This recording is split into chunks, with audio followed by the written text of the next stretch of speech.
Navnstrup, det er Rasmus. Mathias, her er lige nogle videoer fra i fredags ude i Jelling, hvor vi lige prøver at køre igennem de ting, du skal huske at træne på.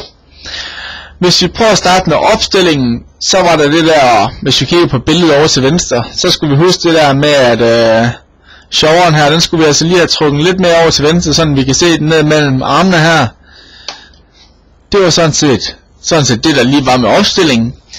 Når vi derimod går i gang med svingen, så havde vi jo lidt i fat i det tilbagesving her. Hvis vi prøver at kigge på billedet, når du svinger den tilbage en gang, så kan du se, hvor meget køllen her ligger om bag ved dig selv, og peger den der vej ud.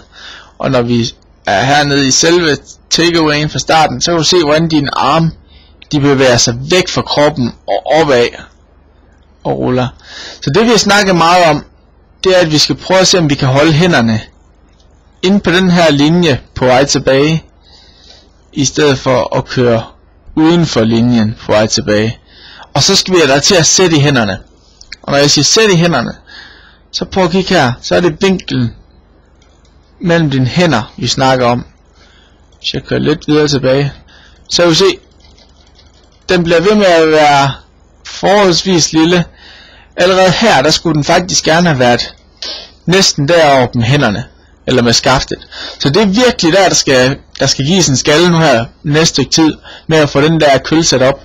Det vil helt automatisk også hjælpe dig til, når du kommer herover, at så vil skaftet allerede nu begynde at bevæge sig den der vej op, og så komme op og sidde i en position, der ser sådan der ud på toppen, i stedet for den der position. Okay Mathias, så det er faktisk kort og godt det vi snakkede meget om. Så kør videre med det. Det begynder at se bedre og bedre ud. Vi skulle jo gerne gå en stor sæson med dig. Men tak for den her gang.